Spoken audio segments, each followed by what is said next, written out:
Me da mucho gusto estar con ustedes en este Congreso Redes InnovaSTIC 2019 en la Universidad de Alicante.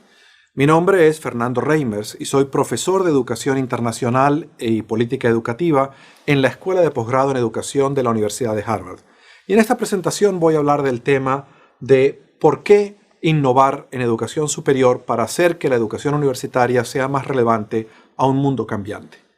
Para regresar a los propósitos originarios de la universidad, han sido siempre cómo educar a una persona libre a conocer y a participar en la vida cívica. Esa era la función de la educación superior en la época de los romanos hace 20 siglos, cuando definían la educación en artes liberales como el trivium y el quadrivium, cuyo propósito era básicamente ayudar a una persona a representarse y a poder defender sus intereses públicamente en la esfera cívica. En la antigüedad clásica, entonces, esa formación universitaria consistía en gramática, lógica, retórica, aritmética, geometría, música y astronomía, con el propósito de preparar a las personas para participar en debate público, defenderse en corte, servir en jurados y cumplir servicio militar. Estos propósitos empiezan a cambiar hacia finales de la Edad Media. Son los propósitos que rigen la creación de las universidades más antiguas que conocemos, pero durante la época del comienzo del Renacimiento, del humanismo,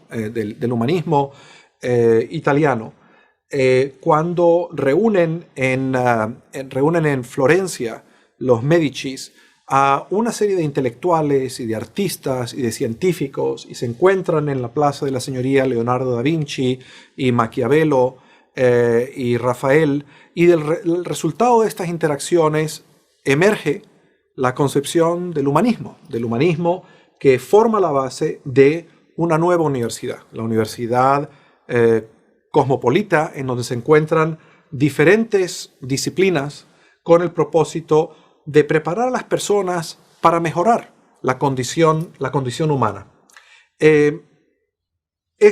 Este humanismo italiano forma la base del Renacimiento, y durante el Renacimiento las metas de la formación universitaria siguen siendo educar a una élite, siguen siendo preparar a la gente para la administración pública, para el clérigo y para formar profesionales, sobre todo en las áreas de derecho y medicina. Y las disciplinas que forman para esto son las artes, las matemáticas, las ciencias naturales. Esta es la gran innovación del Renacimiento, la filosofía, los estudios religiosos y las ciencias sociales. El gran descubrimiento de las ciencias sociales son los que forman la base de la nueva universidad renacentista.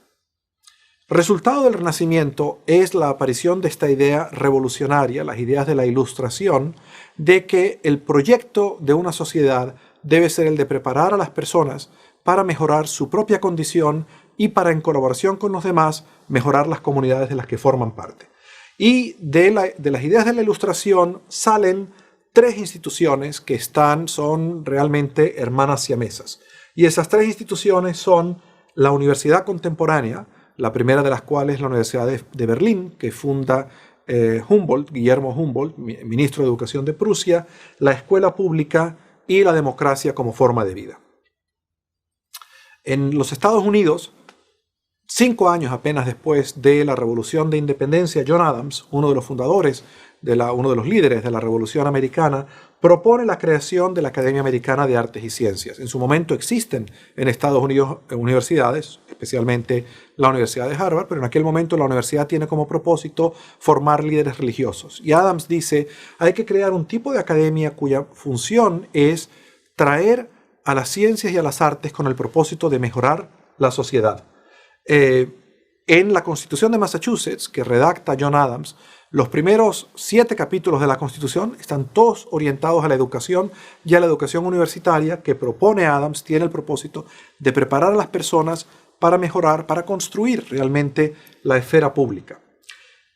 Me he referido a Humboldt, que crea esta universidad, y cuáles son las capacidades alineadas con esta visión de la universidad que surge de la Ilustración.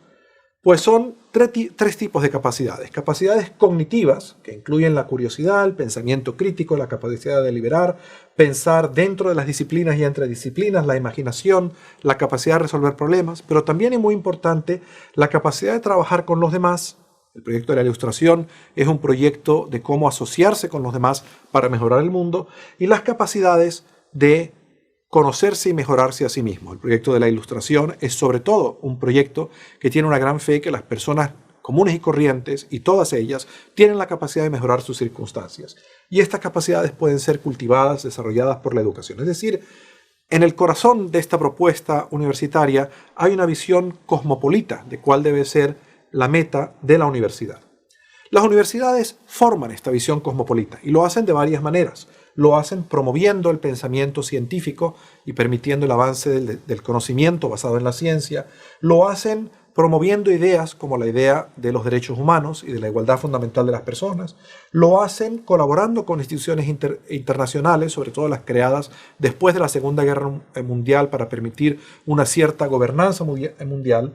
Lo hacen generando inventos como el Internet, apoyando actividades como el comercio, la migración o actividades culturales. Si miramos los desafíos de nuestro tiempo, a los que debe responder la universidad, una manera de estudiar estos desafíos es examinando los riesgos globales que identifica todos los años en un informe sobre riesgos mundiales que produce el Foro Económico Mundial.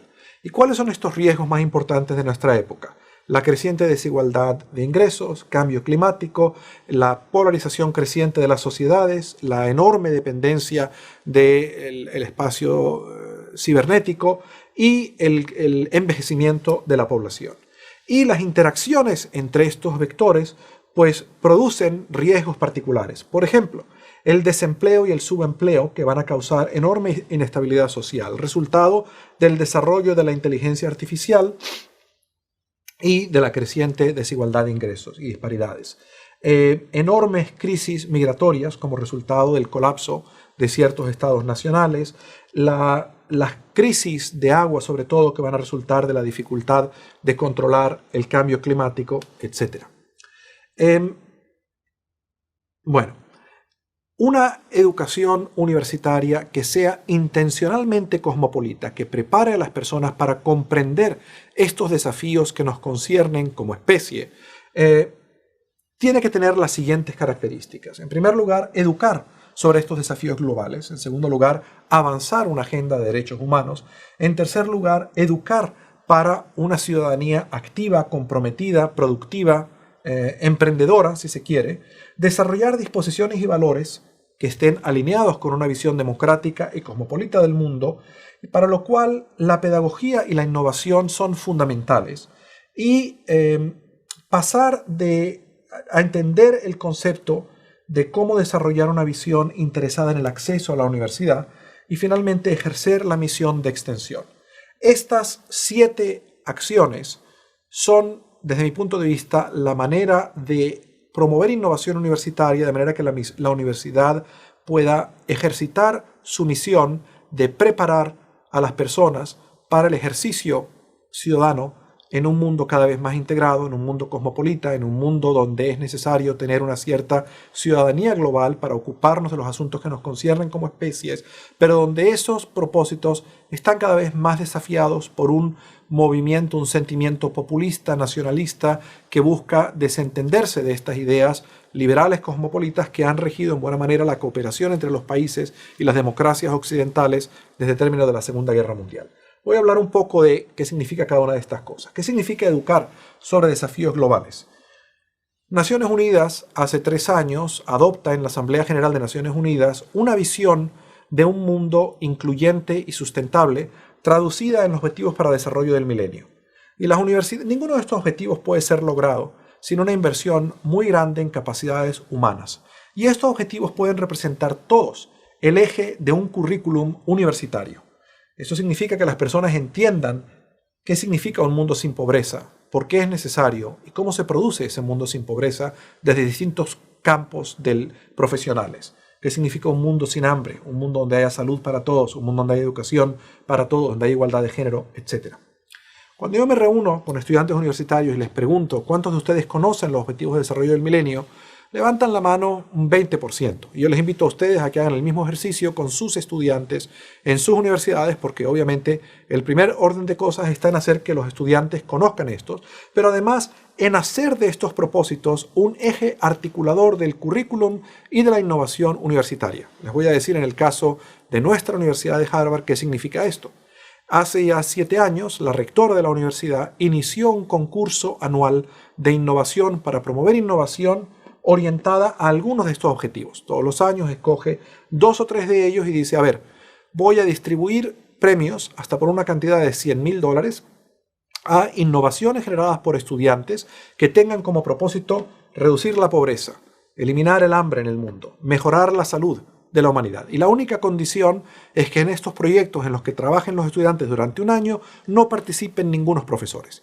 Y esto ha creado un clima, un ecosistema que está promoviendo el desarrollo de no solamente innovación, sino emprendedurismo social de parte de nuestros estudiantes. Esto es un ejemplo de un currículum de kinder al último año de bachillerato que yo he desarrollado junto con varios de mis estudiantes de posgrado, completamente alineados con los objetivos de desarrollo del milenio. Es un currículum que se enseña en miles de escuelas en diferentes partes del mundo. Este texto está disponible en castellano. Esta es otra versión simplificada de este currículum, también existe en castellano. Y la idea es que una educación intencionalmente cosmopolita pues debe ayudar a los estudiantes a conocer y a comprender el mundo. Segundo, debe avanzar derechos humanos. Los derechos humanos, no solamente educar sobre derechos humanos, sino ayudar a las personas a comprenderlos y a que estos derechos se vivan dentro de la universidad. Una forma de hacerlo es preparar a los estudiantes para ciertas acciones que avancen estos derechos. Por ejemplo, en la Escuela de Posgrado en Educación de la Universidad de Harvard, yo coordino un programa de maestría donde todos los años se gradúan 80 estudiantes cuya misión es avanzar reformas educativas sistémicas que tienen como propósito ampliar la oportunidad de acceso a una educación de calidad en el mundo. Y este libro, Un estudiante a la vez, que también existe en castellano, es un análisis de las trayectorias educativas de esos egresados. Bueno, este es un ejemplo que lo presento porque lo conozco bien, me toca de cerca, pero es una de las maneras en que las universidades avanzan los derechos humanos. Es decir, no solamente hablando sobre ellos, pontificando sobre ellos, sino preparando a los estudiantes en campos de conocimiento y campos para el ejercicio de desarrollo profesional que permitan avanzar estos derechos. Tercero, educar a los estudiantes para una ciudadanía activa. Esto quiere decir que en la universidad deben cultivarse aquellas capacidades que les permiten a las personas ser un ciudadano, una ciudadana comprometida. ¿Cómo hacemos esto en Harvard? De diferentes maneras. Este es un grupo en el que yo pertenezco que se llama la Fundación Harvard. Tiene como misión trabajar con estudiantes de pregrado promoviendo clubes estudiantiles que se interesan en promover de diversas maneras atención a temas sociales. Es una de las formas en que la universidad puede hacer esto. Para ello es importante cultivar en nuestros estudiantes no solamente las capacidades cognitivas, sino el desarrollo de disposiciones y el saber hacer.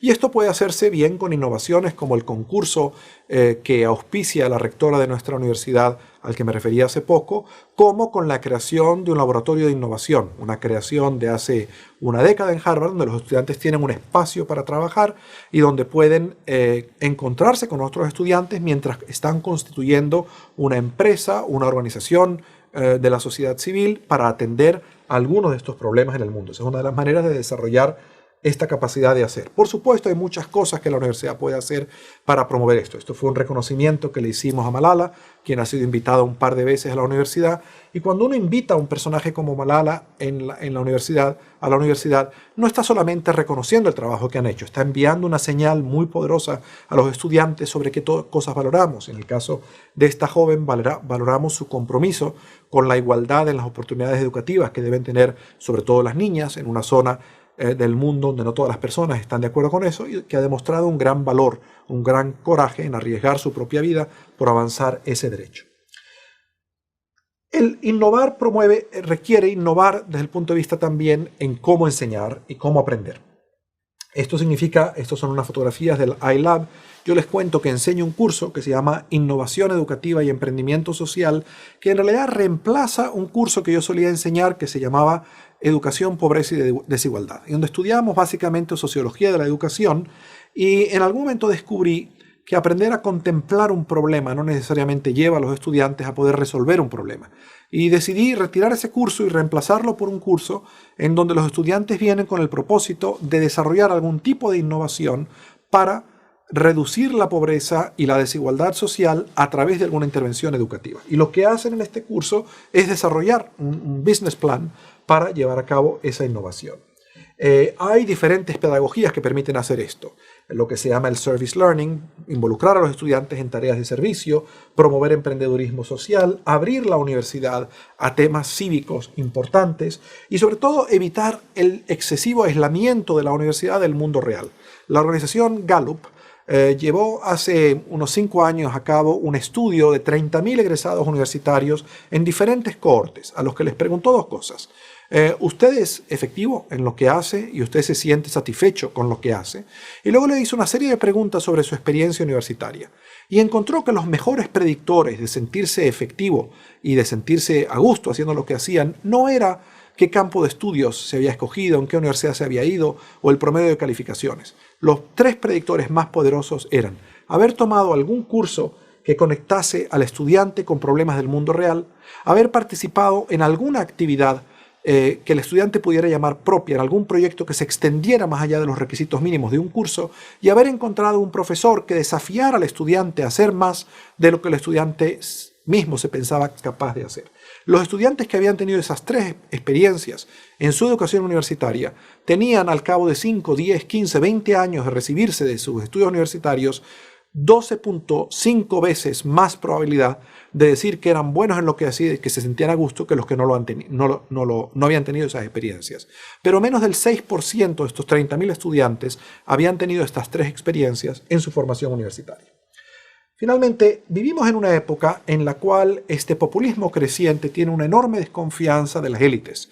Y las élites incluyen cualquiera de ustedes, cualquiera que está en la universidad o sus estudiantes. Las élites no son solamente las personas muy privilegiadas desde el punto de vista socioeconómico, sino aquellos que tienen algún tipo de privilegio más, como el de ir a la universidad. Y hay una gran desconfianza de estas élites.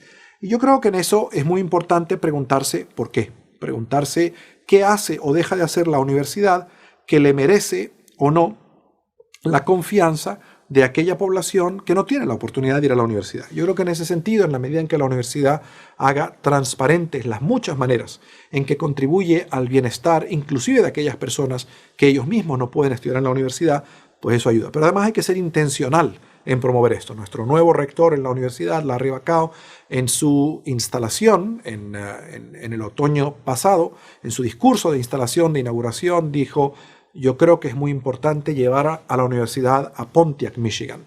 Y Pontiac, Michigan es un sitio donde nació el rector, pero la razón por la que es importante es que uno de estos centros industriales que al cabo de 60 años desaparecieron todas las industrias y con ello los empleos, y se convirtió en un sitio donde hay muy pocas posibilidades de promoción social, de oportunidades para las personas. Y cuando el rector Bacow dice yo quiero que nos interesemos en Pontiac, lo que está diciendo es yo quiero que pensemos duro y que utilicemos el talento de la universidad en pensar cómo revitalizar comunidades como Pontiac, Michigan. Esta no es una idea nueva, por cierto. Este fue el rector de esta universidad entre la Primera y la Segunda Guerra Mundial. Su nombre era James Bryan Conant. Y en aquel momento Bryan Conant, que como ustedes sabrán, era un momento donde había una enorme competencia entre 3 proyectos políticos: el fascismo, el comunismo y la democracia liberal. Y Bryan Conant mira alrededor de la universidad y ¿qué ve?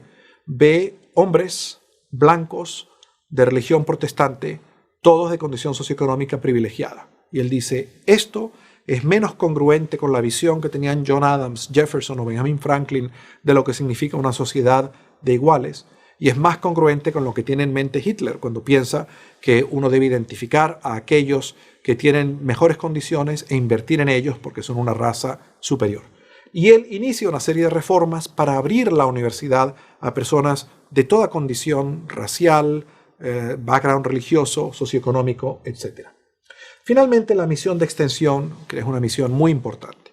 Yo creo que la universidad, en su origen, en el momento de la universidad moderna, en el momento en que Humboldt la crea, tiene muy claro que parte de su misión de la universidad tiene 3 misiones: avanzar el conocimiento a través de investigación, promover el pensamiento crítico y educar al público. Y una de las formas en que la universidad puede educar al público es a través de lo que se llama extensión o ocupándose de mejorar el funcionamiento de las escuelas primarias y secundarias. Y esta es una tarea sobre la que se puede hacer mucho más. Por ejemplo, HarvardX es una innovación auspiciada por MIT y por Harvard, en donde ofrecemos cursos en línea gratuitos a cualquier persona en el mundo. Es una manera de vivir este valor de qué significa abrir la universidad al resto de la sociedad. Yo dirijo una innovación educativa que se llama la Iniciativa Global de Innovación en Educación, que tiene como misión avanzar conocimiento y apoyar la transformación de los sistemas educativos públicos para que sean más efectivos en permitir que sus estudiantes desarrollen las capacidades que necesitan para participar en sociedades complejas y que están cambiando muy rápidamente.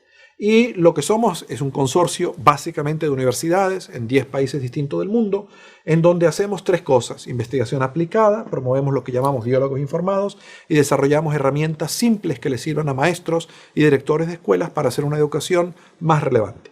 Estos son los países en los que trabajamos. Entre los estudios que hemos llevado a cabo, este primero es un estudio sobre cambios en el currículum nacional en 6 países y un análisis de en qué medida estos cambios están alineados con las competencias que sabemos son esenciales en el siglo XXI. El segundo libro que acabamos de publicar es un análisis de programas de alta efectividad de formación continua de profesores para ayudarles a desarrollar las capacidades necesarias para que sus estudiantes desarrollen estas capacidades del siglo XXI. El tercero es una evaluación experimental de una serie de programas en 6 países del Medio Oriente, en escuelas secundarias, para desarrollar las capacidades empresariales de los jóvenes. Esto es lo que hace el primer bloque de actividades. El segundo bloque, hacemos estos diálogos informados y luego desarrollamos currículum como el que he mencionado. Para concluir, la misión de la universidad sigue siendo hoy, como era hace 2000 años, el preparar a una persona libre para conocer y poder participar en la vida cívica. Pero el conocimiento necesario para esta participación es más amplio de lo que se entendía que era hace 20 años. Es fundamental que la innovación universitaria nos permita examinar esta pregunta y decir en qué manera podemos ser más intencionales y más efectivos haciéndolo. Y creo que redes como la que ustedes han constituido pueden permitir el acelerar este proceso de innovación y de invención y de recreación de la universidad, acelerar este proceso para hacer que la universidad se haga más relevante en responder a esta pregunta que no es nueva. Muchísimas gracias, ha sido un gusto estar con ustedes. Espero en una próxima ocasión poder estar con ustedes personalmente.